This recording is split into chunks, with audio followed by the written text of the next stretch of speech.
वाहिगुरु जी का खालसा वाहिगुरु जी की फतेह। गुरु प्यारी गुरु सवारी साध संगत आप जी शेर दी इस ऑनलाइन गुरमत क्लास दे विच जुड़ चुके हो, जिस विच आपां लड़ीवार सिख इतिहास वाच रहे हैं।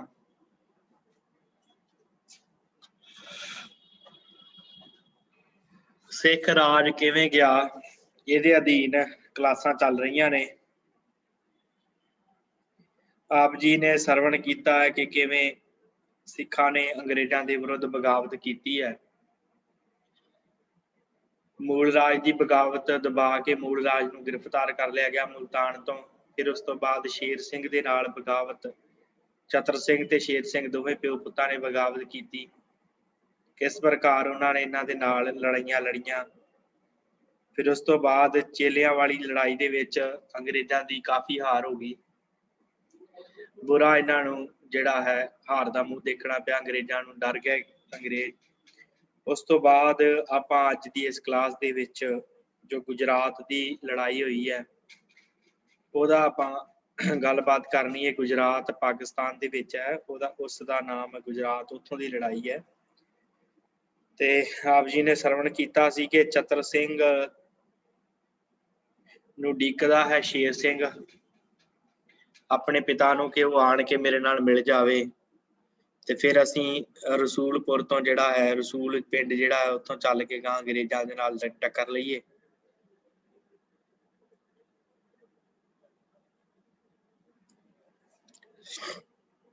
14 ਫਰਵਰੀ ਨੂੰ ਰਾਤੋਂ ਰਾਤ ਸਿੱਖ ਜਿਹੜੇ ਸਨ ਉਹ ਰਸੂਲ ਛੱਡ ਕੇ ਗੁਜਰਾਤ ਨੂੰ ਤੁਰ ਪਏ। ਤੇ ਦਿਨੇ ਜਿਹੜਾ ਉਸ ਸਮੇਂ ਦਾ ਸਿਪਾਹੀ ਗੱਫ ਹੈ, ਉਹਨੂੰ ਖਬਰ ਮਿਲ ਗਈ ਕਿ ਰਾਜਾ ਸ਼ੇਰ ਸਿੰਘ ਫੌਜ ਲੈ ਕੇ ਲਾਹੌਰ ਤੇ ਕਬਜ਼ਾ ਕਰਨ ਵਾਸਤੇ ਜਾ ਰਿਹਾ ਹੈ।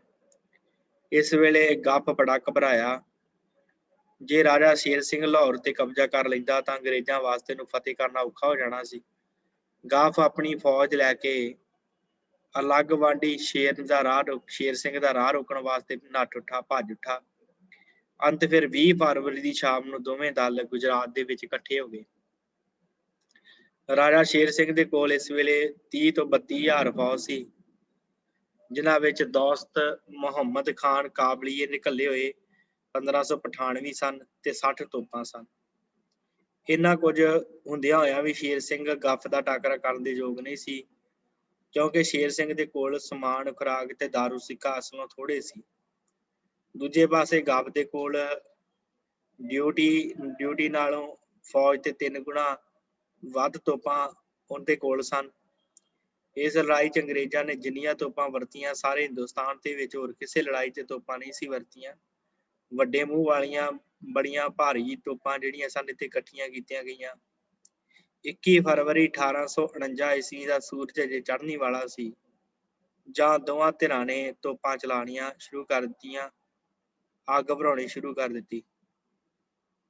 3 ਘੰਟੇ ਲਗਾਤਾਰ ਗੋਲੇ ਚੱਲਦੇ ਰਹੇ, ਪਰ ਕੋਈ ਵੀ ਪਾਸਾ ਜਿਹੜਾ ਸੀ ਆਪਣੇ ਪੈਂਤਰੇ ਤੋਂ ਨਾ ਹਿੱਲਿਆ। ਹੁਣ ਜਿਉਂ-ਜਿਉਂ ਬਾਰੂਦ ਸਿੱਕਾ ਜਿਹੜਾ ਮੁੱਕਦਾ ਗਿਆ, ਤਿਉਂ-ਤਿਉਂ ਸ਼ੇਰ ਸਿੰਘ ਦਾ ਦਿਲ ਘਬਰਾ ਰਿਹਾ ਸੀ। ਅੰਤ ਉਹਨੇ ਇੱਕ ਆਖਰੀ ਹੱਲਾ ਕਰਕੇ ਆਪਣੀ ਕਿਸਮਤ ਅਜਮਾਉਣੀ ਚਾਹੀ। ਸਿੱਖ ਆਪਣੀਆਂ ਛੋਟੀਆਂ-ਛੋਟੀਆਂ ਤੋਪਾਂ ਲੈ ਕੇ ਅੱਗੇ ਵਧੇ। ਉੱਧਰ ਲਾਰਡ ਗੱਫ ਜਿਹੜਾ ਸੀ ਉਹ ਵੀ ਆਪ ਤੋਪਖਾਨੇ 'ਚ ਖਲੋਤਾ ਤੋਪਾਂ ਚਲਵਾ ਰਿਹਾ ਸੀ। ਸਿੱਖਾਂ ਨੇ ਇਸੇ ਮੋਰਚੇ ਤੇ ਹੱਲਾ ਕੀਤਾ। ਉਹ ਮਰਦੇ ਮਾਰਦੇ ਨੇੜੇ ਪਹੁੰਚੇ। ਇਸ ਵੇਲੇ ਗੱਫ ਦੇ ਬਾਡੀਗਾਰਡ ਜਿਹੜੇ ਸਨ ਉਹ ਵੀ ਘਬਰਾ ਉੱਠੇ। ਉਹਨਾਂ ਬੜੇ ਕਹਿਰ ਦੀ ਅੱਗ ਭਰਾਈ। ਐਨ ਇਸ ਵੇਲੇ ਸਿੱਖਾਂ ਦਾ ਬਰੂਦ ਮੁੱਕ ਗਿਆ ਤੇ ਉਹਨਾਂ ਦੀਆਂ ਖਾਲੀ ਤੋਪਾਂ ਚੱਲਣੋਂ ਬੰਦ ਹੋ ਗਈਆਂ। ਬੰਦੂਕਾਂ ਬੇਕਾਰ ਰਹਿ ਗਈਆਂ। ਕੋਈ ਹਜੇ ਵੀ ਉਹਨਾਂ ਹੌਸਲਾ ਨਹੀਂ ਸੀ ਹਾਰਿਆ। ਤਲਵਾਰਾਂ ਧੂ ਲਈਆਂ ਤੇ ਵੈਰੀ ਦੇ ਤੋਪਖਾਨੇ ਤੇ ਹੱਲਾ ਬੋਲ ਦਿੱਤਾ। ਅੰਗਰੇਜ਼ਾਂ ਨੇ ਵਧੀ ਹੋਈ ਫੌਜ ਉੱਤੇ 3 ਪਾਸਿਆਂ ਤੋਂ ਕਹਿਰ ਦੇ ਨਾਲ ਤੋਪਾਂ ਚਲਾਈਆਂ ਕਿ ਸਭ ਨੂੰ ਸਦਾ ਨੀਂਦ ਸੁਆ ਦਿੱਤਾ ਗਿਆ। ਹੁਣ ਇੱਕ ਪਾਸੇ ਤੋਪਾਂ ਤੇ ਇੱਕ ਪਾਸੇ ਨਿਰੀਆਂ ਤਲਵਾਰਾਂ ਰਹਿ ਗਈਆਂ ਸਨ। ਥੈਂਕਵਾਲ ਨੇ ਸਿੱਖਾਂ ਦੀ ਸੱਜੀ ਬਾਂਹ ਤੇ ਹੱਲਾ ਬੋਲਿਆ ਸੱਜੇ ਪਾਸੇ। ਇਸੇ ਵਿੱਚ ਦੋਸਤ ਮੁਹੰਮਦ ਖਾਨ ਦੇ ਭੇਜੇ ਹੋਏ 1500 ਕਾਬਲੀ ਪਠਾਨ ਸਨ। ਉਹ ਥੈਂਕਵਾਲ ਦੇ ਹਮਲੇ ਨੂੰ ਸਹਾਰ ਨਾ ਸਕੇ ਤੇ ਮੈਦਾਨ ਛੱਡ ਕੇ ਭੱਜ ਉੱਠੇ। ਸਿੱਖਾਂ ਦੇ ਮੋਰਚੇ ਦਾ ਹਿੱਸਾ ਟੁੱਟ ਗਿਆ ਤੇ ਥੈਂਕਵਾਲ ਇਸ ਮੋਰਚੇ ਦੇ ਅੰਦਰ ਜਾ ਵੜਿਆ। ਉਹਨੇ ਅੰਗਰੇਜ਼ੀ ਘੋੜਸਵਾਰਾਂ ਨੂੰ ਸਿੱਖਾਂ ਦੇ ਪਿਛਲੇ ਪਾਸੇ ਤੋਂ ਹੱਲਾ ਕਰਨ ਵਾਸਤੇ ਕਿਹਾ। ਅੰਤ ਤੋਪ ਦੇ ਟਾਕਰੇ ਤੇ ਤਲਵਾਰ ਕਿੰਨਾ ਚਿਰ ਚੱਲਦੀ, ਸਿੱਖ ਨੱਸਣੇ ਸ਼ੁਰੂ ਹੋ ਗਏ। ਅੰਗਰੇਜ਼ਾਂ ਨੇ ਤੋਪਾਂ ਅੱਗੇ ਵਧਾਈਆਂ ਤੇ ਹੋਰ ਜ਼ੋਰ ਨਾਲ ਹੱਲਾ ਕੀਤਾ। ਹੁਣ ਸਿੱਖਾਂ ਦੇ ਸਾਰੇ ਮੋਰਚੇ ਟੁੱਟ ਗਏ ਤੇ ਉਹ ਹਰ ਥਾਂ ਮੈਦਾਨ ਛੱਡ ਕੇ ਭੱਜਣ ਲੱਗ ਪਏ, ਨੱਸਣ ਲੱਗ ਪਏ। ਨੱਸੇ ਜਾਂਦੇ ਸਿੱਖਾਂ ਉੱਤੇ ਅੰਗਰੇਜ਼ਾਂ ਨੇ ਹੱਲਾ ਕੀਤਾ। ਇਸ ਸਮੇਂ ਮਰਦੇ ਸਿੱਖਾਂ ਨੇ ਵੀ ਆਪਣੀ ਅਨੋਖੀ ਬਹਾਦਰੀ ਦਿਖਾਈ। ਉਹ ਖੱਬੇ ਹੱਥ ਨਾਲ ਦੁਸ਼ਮਣ ਦੀ ਸੰਗੀਨ ਫੜ ਲੈਂਦੇ ਤੇ ਸੱਜੇ ਹੱਥ ਵਾਲੀ ਤਲਵਾਰ ਨਾਲ ਸਿਰ ਧੜ ਤੋਂ ਵੱਖ ਕਰ ਦਿੰਦੇ। ਜਿੰਨੇ ਵੀ ਉਹ ਘੇਰੇ 'ਚ ਆ ਜਾਂਦੇ, ਦੁਸ਼ਮਣ ਅੱਗੇ ਹਥਿਆਰ ਰੱਖਣ ਦੀ ਥਾਂ ਅੱਗੇ ਟਾਕਰਾ ਕਰਦੇ ਤੇ ਕਈਆਂ ਨੂੰ ਮਾਰ ਕੇ ਆਪ ਸਦਾ ਨੀਂਦੇ ਸੌ ਜਾਂਦੇ। ਨੰਦ ਕੁਮਾਰ ਦੇਵ ਸ਼ਰਮਾ ਲਿਖਦਾ ਕਿ ਹਾਰ ਜਾਣ ਤੇ ਵੀ ਸਿੱਖਾਂ ਨੇ ਪ੍ਰਾਣ ਦੀ ਭਿੱਖਿਆ ਨਹੀਂ ਮੰਗੀ। ਉਹ ਮੌਤ ਨੂੰ ਪ੍ਰਾਣ ਪਿਆਰੀ ਸਮਝ ਕੇ ਗੱਲ ਲਾਉਣ ਲੱਗੇ। ਸਿੱਖਾਂ ਨੇ ਜਾਨ ਬਖਸ਼ੀ ਵਾਸਤੇ ਪ੍ਰਾਰਥਨਾ ਨਹੀਂ ਕੀਤੀ। ਅੰਗਰੇਜ਼ਾਂ ਨੇ ਵੀ ਨਿਹੱਥੇ ਵੈਰੀਆਂ ਤੇ ਕੋਈ ਦਇਆ ਨਹੀਂ ਕੀਤੀ। ਅਨੇਕਾਂ ਨਿਹੱਥੇ ਸਿੰਘ ਦਰਖਤਾਂ ਉੱਤੇ ਚੜ੍ਹ ਗਏ। ਅੰਗਰੇਜ਼ਾਂ ਨੇ ਗੋਲੀਆਂ ਮਾਰ ਕੇ ਉਹਨਾਂ ਨੂੰ ਥੱਲੇ ਡੇਗ ਦਿੱਤਾ। ਇਸੇ ਘਟਨਾ ਬਾਰੇ ਥੈਂਕਵੇ ਲਿਖਦਾ ਕਿ ਇਸ ਲੜਾਈ ਵਿੱਚ ਅੰਗਰੇਜ਼ੀ ਰਸਾਲੇ ਨੇ ਜੋ ਖੂਨ ਖਰਾਬਾ ਕੀਤਾ ਬੜਾ ਭਿਆਨਕ ਸੀ। ਹਾਰੇ ਹੋਏ ਸ਼ਸਤਰਧਾਰੀ ਜਾਂ ਨਿਹੱਥਾਂ ਤਲਵਾਰ ਜਾਂ ਪਿਸਤੌਲ ਨਾਲ ਮਾਰ ਮੁਕਾਇਆ ਗਿਆ। ਕੋਈ ਵੀ ਸਿੱਖ ਦਰਖਤ ਤੇ ਚੜ੍ਹਨਾ ਚਾਹੁੰਦਾ ਸੀ, ਗੋਲੀ ਮਾਰ ਕੇ ਭੋਇੰ ਤੇ ਡੇਗ ਦਿੱਤਾ ਜਾਂਦਾ। ਉਸ ਡਿੱਗਦੇ ਹੋਏ ਸਿੱਖ ਦਾ ਸਿਰ ਤਲਵਾਰ ਨਾਲ ਵੱਢ ਲਿਆ ਜਾਂਦਾ। ਇਸ ਲੜਾਈ ਵਿੱਚ ਸਿੱਖ ਬੁਰੀ ਤਰ੍ਹਾਂ ਹਾਰੇ। ਗੁਜਰਾਤ ਦੀ ਲੜਾਈ 'ਚ ਉਹਨਾਂ ਦੀਆਂ 56 ਤੋਪਾਂ ਅੰਗਰੇਜ਼ਾਂ ਦੇ ਹੱਥ ਆ ਗਈਆਂ। ਇੱਥੋਂ ਇਹ ਜ਼ਿਲ੍ਹਮ ਵੱਲ ਵਧੇ।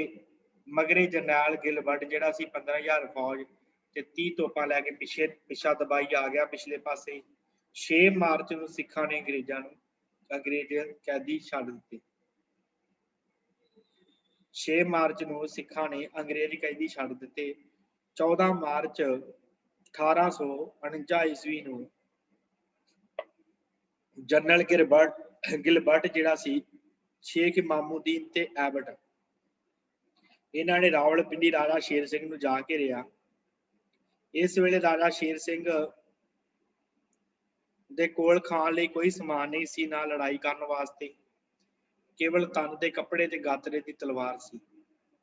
ਇਸ ਤਰ੍ਹਾਂ ਚਫੇਰਿਓਂ ਨੂੰ ਘੇਰ ਕੇ ਸਿੱਖਾਂ ਨੇ ਗਿਲਬਰਟ ਦੇ ਸਾਹਮਣੇ ਹਥਿਆਰ ਰੱਖ ਦਿੱਤੇ ਸਾਰਿਆਂ ਨੇ। ਜਨਰਲ ਗਿਲਬਰਟ ਦੇ ਸੱਜੇ ਪਾਸੇ ਖਲੋ ਕੇ ਰਾਜਾ ਸ਼ੇਰ ਸਿੰਘ ਨੇ ਕਹਿੰਦਿਆਂ ਹੋਇਆਂ ਤਲਵਾਰ ਰੱਖੀ। ਅੰਗਰੇਜ਼ਾਂ ਦੇ ਅਨੇਕਾਂ ਜ਼ੁਲਮਾਂ ਦੇ ਕਾਰਨ ਅਸਾਂ ਇਹ ਯੁੱਧ ਕੀਤਾ ਹੈ। ਆਪਣੇ ਦੇਸ਼ ਦੀ ਰੱਖਿਆ ਵਾਸਤੇ ਅਸੀਂ ਹੁੰਦੇ ਤਾਂ ਲੜੇ, ਆਪਣੇ ਦੇਸ਼ ਦੀ ਰੱਖਿਆ ਵਾਸਤੇ ਅਸੀਂ ਹੁੰਦੇ ਤਾਂ ਲੜੇ ਹਾਂ। ਹੁਣ ਅਸੀਂ ਇਸ ਮੰਦਹਾਲੀ ਵਿੱਚ ਫਸ ਗਏ ਹਾਂ ਕਿ ਸਾਡੀ ਸੈਨਾ ਤੇ ਸੂਰਮੇ ਮੈਦਾਨ ਵਿੱਚ ਹੀ ਦੀ ਸੇਜਾ ਦੇ ਸੌਂ ਗਏ ਹਨ ਸਦਾ ਵਾਸਤੇ। ਸਾਡੀਆਂ ਤੋਪਾਂ ਤੇ ਹੋਰ ਹਥਿਆਰ ਸਾਡੇ ਹੱਥੋਂ ਨਿਕਲ ਚੁੱਕੇ ਹਨ। ਇਸ ਵੇਲੇ ਅਸੀਂ ਤੰਗ ਆ ਕੇ ਜੀਵਨ ਅਰਪਣ ਕਰਦੇ ਹਾਂ। ਅਸਾਂ ਜੋ ਕੁਛ ਕੀਤਾ ਹੈ ਉਸ ਬਦਲੇ ਸਾਨੂੰ ਕੋਈ ਪਛਤਾਵਾ ਨਹੀਂ। ਜੋ ਕੁਛ ਅਸਾਂ ਹੁਣ ਕੀਤਾ ਹੈ, ਬਲ ਹੋਣ ਤੇ ਭਲਕੇ ਵੀ ਉਹ ਕਰਾਂਗੇ। ਇਹ ਸ਼ੇਰ ਸਿੰਘ ਨੇ ਆਪਣੀ ਗ੍ਰਿਫਤਾਰੀ ਹੋਣ ਦੇਣ ਸਮੇਂ ਗੱਲ ਕਹੀ ਸੀ। ਇੱਕ ਇੱਕ ਸਿਪਾਹੀ ਅੱਗੇ ਆਉਂਦਾ ਤੇ ਗਿਲਬਰਟ ਸਾਹਮਣੇ ਤਲਵਾਰ ਰੱਖ ਦਿੰਦਾ। ਉਸ ਵੇਲੇ ਉਹਦੀਆਂ ਅੱਖਾਂ ਵਿੱਚੋਂ ਅਰਮਾਨ ਵਹਿੰਦੇ ਦਿਸਦੇ, ਇਉਂ ਜਾਪਦਾ ਜਿਵੇਂ ਉਹਦੇ ਕੋਲੋਂ ਪ੍ਰਾਣਾਂ ਨਾਲੋਂ ਵੀ ਪਿਆਰੀ ਕੋਈ ਚੀਜ਼ ਖੋਈ ਜਾ ਰਹੀ ਹੋਵੇ। ਕਈ ਸਿਪਾਹੀ ਉੱਚੀ ਉੱਚੀ ਧਾਈ ਮਾਰਦੇ ਤੇ ਆਖਦੇ, ਅੱਜ ਮਹਾਰਾਜਾ ਰਣਜੀਤ ਸਿੰਘ ਹੋਇਆ, ਕਿ ਅੱਜ ਮਰ ਗਿਆ ਮਹਾਰਾਜਾ ਰਣਜੀਤ ਸਿੰਘ। ਇਹ ਦ੍ਰਿਸ਼ ਦੇਖ ਕੇ ਦਿਲ ਪਾੜਦਾ ਸੀ ਸਾਰਿਆਂ ਦਾ। ਸਭ ਨੇ ਹਥਿਆਰ ਰੱਖ ਦਿੱਤੇ। ਕੇਵਲ 2 ਸਿੱਖ ਭਾਈ ਮਹਾਰਾਜ ਸਿੰਘ ਤੇ ਕਰਨਲ ਰਛਪਾਲ ਸਿੰਘ ਨੇ ਆਪਣੇ ਹਥਿਆਰ ਨਹੀਂ ਰੱਖੇ। ਅੰਗਰੇਜ਼ ਜਨਰਲ ਨੇ ਇਹਨਾਂ ਸਿੱਖ ਸਿਪਾਹੀਆਂ ਨੂੰ ਕੁਛ ਰੁਪਈਏ ਦੇਣੇ ਚਾਹੇ, ਪਰ ਇਹਨਾਂ ਅਣਖੀ ਬੰਦਿਆਂ ਦੇ ਵਿੱਚੋਂ ਕਿਸੇ ਇੱਕ ਨੇ ਵੀ ਪੈਸੇ ਲੈਣ ਪ੍ਰਵਾਨ ਨਾ ਕੀਤੇ। ਰਾਜਾ ਸ਼ੇਰ ਸਿੰਘ, ਸਰਦਾਰ ਚਤਰ ਸਿੰਘ ਤੇ ਹੋਰ ਸਰਦਾਰਾਂ ਨੂੰ ਗ੍ਰਿਫਤਾਰ ਕਰ ਲਿਆ ਗਿਆ ਤੇ ਬਾਕੀਆਂ ਨੂੰ ਘਰੋਂ ਘਰੀ ਜਾਣ ਦੀ ਆਗਿਆ ਦੇ ਦਿੱਤੀ ਗਈ। ਰਾਜਾ ਸ਼ੇਰ ਸਿੰਘ ਤੇ ਉਹਦਾ ਪਿਤਾ ਸਰਦਾਰ ਚਤਰ ਸਿੰਘ ਨਜ਼ਰਬੰਦ ਕਰਕੇ ਕਲਕੱਤੇ ਭੇਜ ਦਿੱਤੇ ਗਏ। ਸਾਰੇ ਪੰਜਾਬ 'ਚ ਅਮਨ ਹੋ ਗਿਆ। ਹਰ ਥਾਂ ਬਗਾਵਤਾਂ ਦਬਾ ਦਿੱਤੀਆਂ ਗਈਆਂ। ਹੁਣ ਲਾਰਡ ਡਲਹੌਜੀ ਦੀ ਚਿਰ ਦੀ ਆਸ ਨੂੰ ਫਲ ਲੱਗਣ ਦਾ ਸਮਾਂ ਆ ਗਿਆ। ਉਹਨੇ ਪੰਜਾਬ ਨੂੰ ਅੰਗਰੇਜ਼ੀ ਰਾਜ 'ਚ ਮਿਲਾ ਦੇਣ ਦੀਆਂ ਸ਼ਰਤਾਂ ਲਿਖ ਕੇ ਸਰ ਹੈਨਰੀ ਇਲੀਅਟ ਨੂੰ, ਜੋ ਬਰਤਾਨੀ ਕਮਿਸ਼ਨਰ ਸੀ, ਉਹਨੂੰ ਰੈਜੀਸੀ ਕੌਂਸਲ ਦੇ ਨਾਲ ਫੈਸਲਾ ਕਰਨ ਬਦਲੇ ਲਾਹੌਰ ਭੇਜਿਆ। ਇਲੀਅਟ ਜਿਹੜਾ ਸੀ ਉਹ 28 ਮਾਰਚ 1849 ਈਸਵੀ ਲਾਹੌਰ ਪੁੱਜਾ। ਜਦੋਂ ਉਹਨੇ ਆਉਣ ਦਾ ਕਾਰਨ ਦੱਸਿਆ ਤਾਂ ਹੈਨਰੀ ਲਾਰੈਂਸ ਬੜਾ ਦੁਖੀ ਹੋਇਆ, ਕਿਉਂਕਿ ਪੰਜਾਬ ਨੂੰ ਜ਼ਬਤ ਕਰਨ ਦੇ ਹੱਕ ਵਿੱਚ ਨਹੀਂ ਸੀ। ਖੈਰ, ਇਸ ਗੱਲ ਨਾਲ ਕੋਈ ਫਰਕ ਨਹੀਂ ਪੈ ਚੱਲਿਆ। ਡਲਹੌਜੀ ਦੀ ਇੱਛਾ ਨੂੰ ਕੌਣ ਟਾਲ ਸਕਦਾ ਸੀ। ਮੁਲਤਾਨ ਦੀ ਬਗਾਵਤ ਦੀ ਖਬਰ ਸੁਣ ਕੇ ਹੈਨਰੀ ਲਾਰੈਂਸ ਵਲਾਇਤ ਤੋਂ ਚੱਲਿਆ ਤੇ ਦਸੰਬਰ ਦੇ ਵਿੱਚ ਮੁੰਬਈ ਪਹੁੰਚ ਗਿਆ ਸੀ। ਉਹ ਸਿੱਧਾ ਮੁਲਤਾਨ ਪੁੱਜਾ ਤੇ ਘੇਰਾ ਪਾਉਣ ਵਾਲੀ ਫੌਜ ਦੀ ਮਦਦ ਕਰਦਾ ਰਿਹਾ। 9 ਜਨਵਰੀ 1849 ਈਸਵੀ ਨੂੰ ਮੁਲਤਾਨੋਂ ਵਾਪਸ ਜਾ ਕੇ ਗਾਫ ਦੇ ਡੇਰੇ ਨਾਲ ਮਿਲਿਆ ਤੇ ਚੇਲਿਆਂ ਵਾਲੀ ਦੀ ਲੜਾਈ 'ਚ ਸ਼ਾਮਲ ਰਿਹਾ। 18 ਜਨਵਰੀ ਨੂੰ ਵਾਪਸ ਲਾਹੌਰ ਆ ਗਿਆ ਤੇ ਰੈਜੀਡੈਂਟ ਦਾ ਉਹਨੇ ਫਿਰ ਸੰਭਾਲ ਲਿਆ ਸੀ। ਹੈਨਰੀ ਲਾਰੈਂਸ ਨੇ, ਜਿਹੜਾ ਪਹਿਲੇ ਛੱਡ ਕੇ ਚਲਾ ਗਿਆ ਸੀ ਵਲੈਤ, ਹੁਣ ਫਿਰ ਵਾਪਸ ਆ ਕੇ ਇਹਨੇ ਉਹਦਾ ਸੰਭਾਲ ਲਿਆ ਸੀ। 28 ਮਾਰਚ ਨੂੰ ਹੈਨਰੀ ਇਲੀਅਟ ਜਿਹੜਾ ਸੀ ਉਹ ਲਾਹੌਰ ਪੁੱਜਦਾ ਤੇ ਆਉਂਦੇ ਹੀ ਆਪਣਾ ਕੰਮ ਆਰੰਭ ਕਰ ਦਿੰਦਾ। ਉਹ ਰਿਪੋਰਟ ਦਾ ਹਵਾਲਾ ਦਿੰਦੇ, ਉਹ ਜਿਹੜੀ ਰਿਪੋਰਟ ਲੈ ਕੇ ਆਉਂਦਾ ਉਹ ਲਿਖਦਾ, ਕਹਿੰਦਾ ਕਿ ਆਉਂਦਾ ਮੈਂ ਸਰ ਹੈਨਰੀ ਲਾਰੈਂਸ ਤੇ ਜਾਨ ਲੈਂਸ ਨਾਲ ਉਸ ਕੰਮ ਦੀ ਗੱਲਬਾਤ ਸ਼ੁਰੂ ਕੀਤੀ ਜਿਸ ਵਾਸਤੇ ਮੈਂ ਭੇਜਿਆ ਗਿਆ ਸੀ।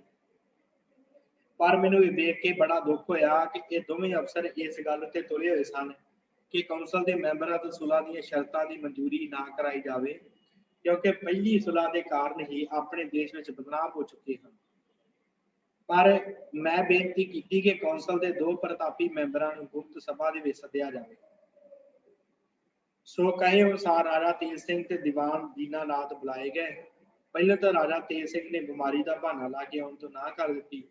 ਮੈਂ ਆਪ ਉਹਦੇ ਘਰ ਚਲਿਆ ਜਾਂਦਾ ਜੇ ਮੈਨੂੰ ਖਟਕਾ ਨਾ ਹੁੰਦਾ ਕਿ ਉਹਦੀ ਮਨਜ਼ੂਰੀ ਹਾਸਲ ਕਰਨ ਬਦਲੇ ਵਧੇਰੇ ਇੱਛਾ ਪ੍ਰਗਟ ਕਰਨ ਦਾ ਕੋਈ ਮਾੜਾ ਸਿੱਟਾ ਨਾ ਨਿਕਲਦਾ। ਇਸ ਲਈ ਫਿਰ ਮੈਂ ਤੇਜ ਸਿੰਘ ਨੂੰ ਅਕਮਾ ਭੇਜਿਆ ਕਿ ਕੰਮ ਬੜਾ ਜ਼ਰੂਰੀ ਹੈ ਤੇ ਤੁਹਾਡੇ ਆਏ ਬਿਨਾਂ ਪੂਰਾ ਨਹੀਂ ਹੋ ਸਕਦਾ। ਜੇ ਤੁਸੀਂ ਬਹੁਤੇ ਬਿਮਾਰ ਨਾ ਹੋ ਤਾਂ ਰੈਜੀਡੈਂਸੀ ਆਫਿਸ ਵਿੱਚ ਆ ਜਾਓ। ਇਸ ਬੁਲਾਵੇ ਤੇ ਉਸਨੇ ਦੀਵਾਨ ਦੀਨਾਨਾਥ ਦੇ ਆ ਪਹੁੰਚਿਆ ਤੇ ਉਹਦੀ ਸੂਰਤ ਵੇਖਣ ਤੋਂ ਬਿਮਾਰ ਦਾ ਕੋਈ ਨਿਸ਼ਾਨ ਮਾਲੂਮ ਨਹੀਂ ਸੀ ਹੁੰਦਾ।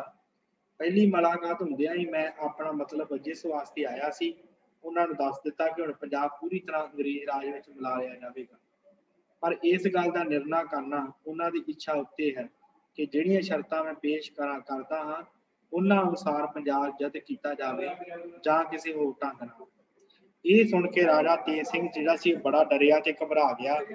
ਉਹਨੇ ਰਾਜਾ ਸ਼ੇਰ ਸਿੰਘ ਤੇ ਉਹਦੇ ਸਾਥੀ ਬਾਗੀ ਸਰਦਾਰਾਂ ਨੂੰ ਬਹੁਤ ਬੁਰਾ ਭਲਾ ਕਿਹਾ ਜਿਨ੍ਹਾਂ ਨੇ ਕੌਂਸਲ ਨੂੰ ਇਸ ਹਾਲ ਤੱਕ ਪਹੁੰਚਾਇਆ ਸੀ। ਉਸਨੇ ਇਸ ਗੱਲ ਨੂੰ ਵੀ ਮੰਨਿਆ ਕਿ ਅੰਗਰੇਜ਼ੀ ਸਰਕਾਰ ਨੂੰ ਪੂਰਾ ਅਖਤਿਆਰ ਹੈ ਕਿ ਉਹ ਜੋ ਠੀਕ ਸਮਝੇ ਕਰੇ ਤੇ ਇਸ ਤਰ੍ਹਾਂ ਦੀਆਂ ਸ਼ਰਤਾਂ ਉੱਤੇ ਕੌਂਸਲ ਦੇ ਦਸਤਖਤ ਤੋਂ ਬਿਨਾਂ ਹੀ ਆਪਣੀ ਮਰਜ਼ੀ ਦਾ ਐਲਾਨ ਕਰ ਦੇਵੇ। ਇਲੀਅਟ ਕਹਿੰਦਾ ਮੈਂ ਅੱਗੇ ਉੱਤਰ ਦਿੱਤਾ ਕਿ ਜੇ ਉਹ ਮੈਂਬਰ ਗਵਰਨਰ ਜਨਰਲ ਦੀਆਂ ਲਾਈਆਂ ਹੋਈਆਂ ਸ਼ਰਤਾਂ ਤੋਂ ਇਨਕਾਰ ਕਰਨਗੇ ਤਾਂ ਮਹਾਰਾਜਾ ਦੇ ਕੌਂਸਲ ਦੇ ਮੈਂਬਰ ਪੂਰੀ ਤਰ੍ਹਾਂ ਗਵਰਨਰ ਜਨਰਲ ਦੇ ਰਹਿਮ ਤੇ ਛੱਡ ਦਿੱਤੇ ਜਾਣਗੇ। ਮੈਨੂੰ ਇਹ ਆਖਣ 'ਚ ਕੋਈ ਅਖਤਿਆਰ ਨਹੀਂ ਕਿ ਉਹਨਾਂ ਨੂੰ ਗੁਜ਼ਾਰੇ ਵਾਸਤੇ ਕੁਝ ਦਿੱਤਾ ਜਾਵੇਗਾ ਜਾਂ ਨਹੀਂ। ਦੀਨਾਨਾਥ ਜਿਹੜਾ ਸੀ ਦੀਵਾਨ ਦੀਨਾਨਾਥ ਜੋ ਆਪਣੇ ਹਮਰਾਹੀ ਤੇਜਾ ਸਿੰਘ ਦੇ ਨਾਲੋਂ ਵਧੇਰੇ ਫਿਕਰਮੰਦ ਤੇ ਘੱਟ ਬੋਲਣ ਵਾਲਾ ਸੀ, ਉਹਨੇ ਸੁਲ੍ਹਾ ਦੀਆਂ ਕੜੀਆਂ ਸ਼ਰਤਾਂ ਦਾ ਵਿਰੋਧ ਕੀਤਾ, ਖਾਸ ਕਰਕੇ ਮਹਾਰਾਜੇ ਦੇ ਦੇਸ਼ ਨਿਕਾਲੇ ਦੇ ਬਾਰੇ। ਤੇ ਜਦ ਮੈਂ ਇਹਨੂੰ ਇਹ ਦੱਸਿਆ ਕਿ ਮਹਾਰਾਜ ਦੇ ਘਰਾਣੇ ਦੀਆਂ ਇਸਤਰੀਆਂ ਮਹਿਲਾਂ 'ਚ ਕੱਢ ਦਿੱਤੀਆਂ ਜਾਣਗੀਆਂ ਤਾਂ ਅੰਗਰੇਜ਼ਾਂ ਦਾ ਪੂਰਾ ਕਬਜ਼ਾ ਹੋ ਸਕੇ, ਤਾਂ ਉਸਨੇ ਇਸ ਗੱਲ ਤੇ ਬੜੀ ਵਿਰੋਧਤਾ ਕੀਤੀ ਤੇ ਕਿਹਾ ਇਸ ਤਰ੍ਹਾਂ ਮਹਾਰਾਜਾ ਰਣਜੀਤ ਸਿੰਘ ਦੇ ਘਰਾਣੇ ਦੀ ਬੜੀ ਬਦਨਾਮੀ ਹੋਵੇਗੀ। ਇਸ ਤੋਂ ਪਿੱਛੋਂ ਇਸ ਗੱਲ ਤੇ ਬੜੀ ਬਹਿਸ ਹੋਈ ਕਿ ਮਹਾਰਾਜਾ ਦਲੀਪ ਸਿੰਘ ਨੂੰ ਲਾਹੌਰੋਂ ਕੱਢ ਕੇ ਕਿਹੜੀ ਥਾਂ ਤੇ ਰੱਖਿਆ ਜਾਵੇ। ਮੈਂ ਉਸਨੂੰ ਭਰੋਸਾ ਦਿਵਾਇਆ ਕਿ ਮਹਾਰਾਜੇ ਨੂੰ ਗੰਗਾ ਤੋਂ ਚੜ੍ਹਦੇ ਪਾਸੇ ਨਹੀਂ ਭੇਜਿਆ ਜਾਵੇਗਾ। ਦੀਵਾਨ ਦੀ ਇੱਛਾ ਹਰਿਦੁਆਰ ਰੱਖੇ ਜਾਣ ਦੀ ਸੀ। ਉਹ ਇਸ ਗੱਲ ਤੇ ਖੁਸ਼ ਹੋਏ ਕਿ ਮਹਾਰਾਜਾ ਨੂੰ 10,000 ਰੁਪਏ ਮਾਹਵਾਰ ਗੁਜ਼ਾਰਾ ਦਿੱਤਾ ਜਾਵੇਗਾ। ਬਾਕੀ ਸਾਰੀਆਂ ਗੱਲਾਂ ਮੁੱਕ ਜਾਣ ਪਿੱਛੋਂ ਉਹਨਾਂ ਆਪਣੀਆਂ ਜ਼ਗੀਰਾਂ ਬਾਬਤ ਪੁੱਛਿਆ ਤੇ ਮੈਂ ਇਹਨਾਂ ਨੂੰ ਦੱਸਿਆ ਕਿ ਉਹਨਾਂ ਨੂੰ ਜ਼ਗੀਰਾਂ ਤੇ ਤਨਖਾਹਾਂ ਤੋਂ ਵਾਂਝਿਆ ਰੱਖਣ ਦਾ ਵਿਚਾਰ ਨਹੀਂ, ਪਰ ਇਸ ਬੱਲੇ ਉਹਨਾਂ ਨੂੰ ਬਿਨਾਂ ਕਿਸੇ ਨਾਂਹ ਨੁੱਕਰ ਦੇ ਸਰਕਾਰ ਅੰਗਰੇਜ਼ੀ ਨੂੰ ਹਰ ਤਰ੍ਹਾਂ ਦੀ ਸਲਾਹ ਦੇਣੀ ਪਵੇਗੀ ਤੇ ਹਰ ਤਰ੍ਹਾਂ ਦੀ ਉਹਨਾਂ ਦੀ ਮਦਦ ਕਰਨੀ ਪਵੇਗੀ। ਜੇ ਤੁਸੀਂ ਸੁਲ੍ਹਾ ਦੀਆਂ ਸ਼ਰਤਾਂ ਉਹਨਾਂ ਨੇ ਕਿਹਾ ਮੰਨੋਗੇ ਤੇ ਕਹਿੰਦਾ ਮੈਂ ਬਚਨ ਕਰਦਾ ਕਿ ਤੁਹਾਡੇ ਨਾਲ ਕੋਈ ਰਿਆਇਤ ਕੀਤੀ ਜਾਵੇਗੀ। ਦੀਨਾਨਾਥ ਨੇ ਪੁੱਛਿਆ ਕਿ ਜਗੀਰ ਤੇ ਸਾਡੀ ਸੰਤਾਨ ਦਾ ਵਿਆਹ ਕਰੇਗਾ ਜਾਂ ਨਹੀਂ, ਤੇ ਕਹਿੰਦਾ ਮੈਂ ਉੱਤਰ ਦਿੱਤਾ ਕਿ ਨਹੀਂ। ਉਹਨੇ ਕਹਿੰਦਾ ਮੈਂ ਅੱਗੇ ਉੱਤਰ ਦਿੱਤਾ ਕਿਉਂ ਨਹੀਂ, ਜਦੋਂ ਜਗੀਰ ਸਦਾ ਵਾਸਤੇ ਹੈ ਤੇ ਰਹੇਗੀ ਵੀ। ਇਹਦੀ ਪੜਤਾਲ ਵਾਸਤੇ ਅਫਸਰ ਲਾਏ ਜਾਣਗੇ ਤੇ ਇਹ ਮਾਮਲਾ ਉਹਨਾਂ ਦੇ ਫੈਸਲੇ ਤੇ ਛੱਡਿਆ ਜਾਵੇਗਾ। ਬਹੁਤ ਸਾਰੀਆਂ ਵਿਚਾਰਾਂ ਕਰਨ ਪਿੱਛੋਂ ਮੈਂ ਕਹਿੰਦਾ ਉਹਨਾਂ ਨੂੰ ਕਿਹਾ ਕਿ ਤੁਹਾਨੂੰ ਪੂਰੀ ਖੁੱਲ੍ਹ ਹੈ ਕਿ ਉਹ ਸ਼ਰਤਾਂ ਜੋ ਮੈਂ ਤੁਹਾਡੇ ਅੱਗੇ ਰੱਖੀਆਂ ਹਨ ਮੰਨੋ ਜਾਂ ਨਾ ਮੰਨੋ। ਨਾਲ ਹੀ ਮੈਂ ਇਹਨਾਂ ਨੂੰ ਆਪਣੇ ਪੱਕੇ ਇਰਾਦੇ ਬਾਬਤ ਯਕੀਨ ਕਰਾ ਦਿੱਤਾ ਕਿ ਮੈਂ ਆਪਣੇ ਕਹੇ ਤੇ ਝੁਕਾਂਗਾ ਨਹੀਂ। ਉਹਨਾਂ ਨੇ ਸੁਲਾਹ ਦੇ ਕਾਗਜ਼ ਤੇ ਦਸਤਖਤ ਕਰਨੇ ਮੰਨ ਲਏ ਤੇ ਅੰਤ ਕਰ ਦਿੱਤੇ, ਪਰ ਦੀਵਾਨ ਨੇ ਇਸ ਉੱਤੇ ਅਫਸੋਸ ਤੇ ਵਿਰੋਧਤਾ ਪ੍ਰਗਟ ਕੀਤੀ। ਦੀਵਾਨ ਦੀਨਾਨਾਥ ਨੇ। ਇਸ ਤੋਂ ਪਿੱਛੋਂ ਲਾਹੌਰ ਵਿੱਚ ਹਾਜ਼ਰ ਬਾਕੀ ਦੇ 2 ਮੈਂਬਰਾਂ ਫਕੀਰ ਨੀਰੂਦੀਨ ਤੇ ਭਾਈ ਨਿਧਾਨ ਸਿੰਘ ਨੂੰ ਬੁਲਾਇਆ ਗਿਆ। ਜੋ ਗੱਲਾਂ ਬਾਤਾਂ ਪਹਿਲਾਂ ਹੋਈਆਂ ਸਨ ਉਹਨਾਂ ਨੂੰ ਦੱਸੀਆਂ। ਉਹਨਾਂ ਵੀ ਪਹਿਲੇ ਮੈਂਬਰਾਂ ਦੇ ਪੂਰਨਾਂ ਤੇ ਚੱਲਦਿਆਂ ਮੰਨ ਲਈਆਂ। ਫਿਰ ਉਹਨਾਂ ਵੀ ਦਸਤਖਤ ਕਰ ਦਿੱਤੇ ਤੇ ਨਾਲ ਹੀ ਹੈਨਰੀ ਲਾਰੈਂਸ ਨੇ ਤੇ ਮੈਂ ਵੀ ਆਪਣੇ ਦਸਤਖਤ ਕਹਿੰਦਾ ਕਰ ਦਿੱਤੇ। ਇਹ ਵੀ ਫੈਸਲਾ ਹੋਇਆ ਕਿ ਅਗਲੇ ਦਿਨ ਸਵੇਰੇ 7 ਵਜੇ ਇੱਕ ਦਰਬਾਰ ਹੋਵੇ ਜਿਸ ਵਿੱਚ ਮਹਾਰਾਜੇ ਦੇ ਦਸਤਖਤ ਕਰਾਏ ਜਾਣ। ਫਿਰ ਅਗਲੇ ਦਿਨ 29 ਮਾਰਚ 1849 ਈਸਵੀ ਸਵੇਰੇ 7 ਵਜੇ ਦਰਬਾਰ ਲੱਗਾ। ਮਹਾਰਾਜਾ ਦਲੀਪ ਸਿੰਘ ਅੰਤ ਦੀ ਵਾਰ ਆਪਣੇ ਪਿਤਾ ਦੇ ਸਿੰਘਾਸਨ ਤੇ ਬੈਠਾ। ਇਹ ਆਖਰੀ ਦੀਵਾਨ ਹੈ ਸਿੱਖ ਰਾਜ ਦਾ। ਅੰਤਮ ਦਰਬਾਰ ਲੱਗਾ ਹੈ 29 ਮਾਰਚ 1849 ਨੂੰ। ਇਸ ਦਿਨ ਸਿੱਖ ਦਰਬਾਰ ਦੀ ਪਹਿਲਾਂ ਵਰਗੀ ਸ਼ਾਨ ਨਹੀਂ ਸੀ। ਸਭ ਦਰਬਾਰੀਆਂ ਦੇ ਚਿਹਰੇ ਤੇ ਉਦਾਸੀ ਸੀ। ਹਰ ਇੱਕ ਦੇ ਮਾਤਮੀ ਕੱਪੜੇ ਪਹਿਨੇ ਹੋਏ ਸਨ, ਜਿਵੇਂ ਸ਼ੇਰੇ ਪੰਜਾਬ ਮਹਾਰਾਜਾ ਰਣਜੀਤ ਸਿੰਘ ਦੇ ਭੂਰੇ ਇਕੱਠੇ ਹੋਏ ਹੋਣ। ਨਿਯਤ ਸਮੇਂ ਉੱਤੇ ਇਲੀਅਟ ਰੈਜੀਡੈਂਟ ਹੈਨਰੀ ਲਾਰੈਂਸ ਤੇ ਹੋਰ ਅੰਗਰੇਜ਼ੀ ਕਰਮਚਾਰੀ ਸਣੇ ਬਾਡੀਗਾਰਡ ਫੌਜ ਦੇ ਆ ਗਏ ਤੇ ਮਹਾਰਾਜਾ ਦਲੀਪ ਸਿੰਘ ਤੇ ਬਾਕੀ ਸਰਦਾਰਾਂ ਨੇ ਮਹਿਲ ਦੇ ਬਾਹਰਲੇ ਫਾਟਕ ਤੇ ਪਹੁੰਚ ਕੇ ਉਹਨਾਂ ਦਾ ਸਵਾਗਤ ਕੀਤਾ। ਸਾਰੇ ਦਰਬਾਰ 'ਚ ਪਹੁੰਚੇ ਤੇ ਤਾਂ ਦਲੀਪ ਸਿੰਘ ਤਖਤ ਤੇ ਬੈਠਾ ਸੀ। ਸੱਜੇ ਹੱਥ ਅੰਗਰੇਜ਼ ਅਫਸਰ ਤੇ ਫੌਜ, ਖੱਬੇ ਹੱਥ ਦੇਸੀ ਸਰਦਾਰ ਬੈਠ ਗਏ। ਕੋਈ ਸਰਦਾਰ ਹਥਿਆਰ ਪਹਿਨ ਕੇ ਜਾਂ ਕੀਮਤੀ ਕੱਪੜੇ, ਜੜਾਊ ਗਹਿਣੇ ਆਦਿ ਪਹਿਨ ਕੇ ਨਹੀਂ ਸੀ ਆਇਆ। ਸਭ ਆਪਣੀ ਥਾਈਂ ਚੁੱਪਚਾਪ ਖੜੇ ਸਨ, ਬੈਠੇ ਖਲੋਤੇ ਸਨ। ਇਲੀਅਟ ਗਵਰਨਰ ਜਨਰਲ ਨੇ ਐਲਾਨ ਪੜ੍ਹ ਕੇ ਸੁਣਾਇਆ। ਇਹ ਐਲਾਨ ਆਖਰੀ ਦਰਬਾਰ ਦੇ ਵਿੱਚ ਇਸ ਤਰ੍ਹਾਂ ਪੜ੍ਹਿਆ ਗਿਆ ਕਿ ਕਈ ਸਾਲ ਜਦੋਂ ਮਹਾਰਾਜਾ ਰਣਜੀਤ ਸਿੰਘ ਚਤਰਾਈ ਦਾ ਪੰਜਾਬ ਦੇ ਲੋਕਾਂ ਨੇ ਰਾਜ ਸੀ, ਰਾਜ ਦੀ ਮਿੱਤਰਤਾ ਤੇ ਅਮਨ ਅੰਗਰੇਜ਼ਾਂ ਤੇ ਸਿੱਖਾਂ ਦੇ ਵਿੱਚ ਕਾਇਮ ਰਿਹਾ। ਸਰਕਾਰ ਅੰਗਰੇਜ਼ੀ ਰਣਜੀਤ ਸਿੰਘ ਦੇ ਵਾਰਸਾਂ ਨਾਲ ਉਹਦੇ ਵਰਗੀ ਹੀ ਮਿੱਤਰਤਾ ਕਾਇਮ ਰੱਖਣਾ ਚਾਹੁੰਦੀ ਸੀ, ਪਰ ਸਿੱਖ ਸਰਦਾਰਾਂ ਤੇ ਫੌਜ ਨੇ ਮਹਾਰਾਜਾ ਰਣਜੀਤ ਸਿੰਘ ਦੀ ਨੀਤੀ ਨੂੰ ਭੁਲਾ ਕੇ ਉਹਦੀ ਪੱਕੀ ਕੀਤੀ ਹੋਈ ਮਿੱਤਰਤਾ ਨੂੰ ਤੋੜ ਕੇ ਅਚਨਚੇਤ ਹੱਦ ਟੱਪ ਕੇ ਬਿਨਾਂ ਕਿਸੇ ਸਬੱਬ ਅੰਗਰੇਜ਼ਾਂ ਨਾਲ ਲੜਾਈ ਛੇੜ ਦਿੱਤੀ। ਅੰਗਰੇਜ਼ੀ ਫੌਜ ਨੇ ਉਹਨਾਂ ਦਾ ਟਾਕਰਾ ਕੀਤਾ। ਉਹ 4 ਵਾਰ ਹਾਰੇ। ਬੜੀ ਦੁਰਦਸ਼ਾ ਨਾਲ ਸਤਲੁਜੋਂ ਦੂਜੇ ਪਾਸੇ ਧੱਕ ਦਿੱਤੇ ਤੇ ਲਾਹੌਰ ਦੀਆਂ ਕੰਧਾਂ ਤੱਕ ਉਹਨਾਂ ਦਾ ਪਿੱਛਾ ਕੀਤਾ ਗਿਆ। ਮਹਾਰਾਜਾ ਦਲੀਪ ਸਿੰਘ ਆਪਣੇ ਵੱਲੋਂ ਤੇ ਆਪਣੇ ਸਰਦਾਰਾਂ ਵੱਲੋਂ ਸਰਕਾਰ ਅੰਗਰੇਜ਼ੀ ਦੇ ਸਾਹਮਣੇ ਝੁਕ ਗਿਆ ਤੇ ਅਧੀਨਗੀ ਮੰਨੀ ਤੇ ਮਹਾਰਾਜਾ ਤੇ ਸਰਕਾਰ ਅੰਗਰੇਜ਼ੀ ਪਾਸ ਰਹਿਮ ਲਈ ਦਰਖਾਸਤ ਕੀਤੀ। ਇਸ ਜਿੱਤ ਨਾਲ ਅੰਗਰੇਜ਼ੀ ਸਰਕਾਰ ਨੂੰ ਪੂਰਾ ਅਧਿਕਾਰ ਸੀ ਕਿ ਉਹ ਸਿੱਖ ਰਾਜ ਨੂੰ ਉਲਟ ਦੇਵੇ, ਜਿਸ ਕੋਲੋਂ ਉਹਨੂੰ ਇੰਨਾ ਨੁਕਸਾਨ ਪੁੱਜਾ। ਪਰ ਇਸ ਜਿੱਤ ਦੇ ਸਾਹਮਣੇ ਉਹਨੇ ਆਪਣੇ ਐਲਾਨਾਂ ਦੀ ਸੱਚਾਈ ਤੇ ਖਿਮਾ ਕਰਨ ਤੇ ਗੁਣ ਸਬੂਤ ਦਿੱਤਾ। ਲਾਹੌਰ ਦੀ ਬਾਦਸ਼ਾਹੀ ਕਾਇਮ ਰਹਿਣ ਦਿੱਤੀ ਗਈ। ਮਹਾਰਾਜਾ ਦਲੀਪ ਸਿੰਘ ਫਿਰ ਤਖਤ ਤੇ ਬਿਠਾ ਦਿੱਤਾ ਗਿਆ। ਦੋਵਾਂ ਸਰਕਾਰਾਂ 'ਚ ਮਿੱਤਰਤਾ ਸੁਲ੍ਹਾ ਕੀਤੀ ਹੋਈ ਸੀ। ਇਹ ਸੁਲ੍ਹਾ ਦੀਆਂ ਸ਼ਰਤਾਂ ਕਿੱਥੋਂ ਤੱਕ ਨਿਭਾਈਆਂ ਗਈਆਂ। ਅੰਗਰੇਜ਼ੀ ਸਰਕਾਰ ਨੇ ਕੀਤਾ ਹੋਇਆ ਹਰ ਇੱਕ ਇਕਰਾਰ ਬੜੀ ਦਿਆਨਤਦਾਰੀ ਨਾਲ ਪੂਰਾ ਕੀਤਾ ਹੈ ਤੇ ਆਪਣੇ ਸਾਰੇ ਫਰਜ਼ ਤੋੜ ਨਿਭਾਏ ਹਨ। ਇਹਨੇ ਮਹਾਰਾਜ ਦੀ ਸੇਵਾ ਵਿੱਚ ਆਪਣੀ ਫੌਜ ਦਿੱਤੀ। ਔਖੇ ਵੇਲੇ ਆਪਣੇ ਖਜ਼ਾਨੇ ਨਾਲ ਉਹਦੀ ਸਹਾਇਤਾ ਕੀਤੀ। ਪੰਜਾਬ ਦੇ ਰਸਮ ਰਿਵਾਜ 'ਚ ਦਖਲ ਨਹੀਂ ਦਿੱਤਾ। ਕੌਂਸਲ ਨੂੰ ਸਲਾਹ ਦੇ ਕੇ ਫੌਜ ਦੀ ਹਾਲਤ ਚੰਗੀ ਕੀਤੀ। ਮਹਾਰਾਜੇ ਦੇ ਹਰ ਤਬਕੇ ਦੇ ਲੋਕਾਂ ਦੀ ਹਾਲਤ ਸੁਧਰੀ। ਹਰ ਇੱਕ ਇਕਰਾਰ ਨੂੰ ਚੰਗੀ ਤਰ੍ਹਾਂ ਪੂਰਾ ਕੀਤਾ ਤੇ ਹਰ ਕਿਸੇ ਦੇ ਕੰਮ ਵਿੱਚ ਹੱਥ ਨਹੀਂ ਪਾਇਆ। ਇਸ ਵਿੱਚ ਦਖਲ ਨਾ ਦੇਣ ਦਾ ਇਕਰਾਰ ਹੋਵੇ। ਇਸ ਦੇ ਉਲਟ ਸੁਲ੍ਹਾ ਦਾ ਕੋਈ ਅਜਿਹਾ ਵੱਡਾ ਹਿੱਸਾ ਨਹੀਂ ਜਿਸ ਨੂੰ ਸਿੱਖ ਸਰਕਾਰ ਤੇ ਸਿੱਖਾਂ ਨੇ ਨਹੀਂ ਤੋੜਿਆ। ਉਹਨਾਂ ਨੇ 22 ਲੱਖ ਰੁਪਏ ਸਾਲਾਨਾ ਖਰਚ ਵਜੋਂ ਦੇਣੇ ਕੀਤੇ ਸਨ ਤੇ ਉਹਨਾਂ ਦਾ ਕੋਈ ਹਿੱਸਾ ਅਜੇ ਤੱਕ ਨਹੀਂ ਦਿੱਤਾ ਗਿਆ।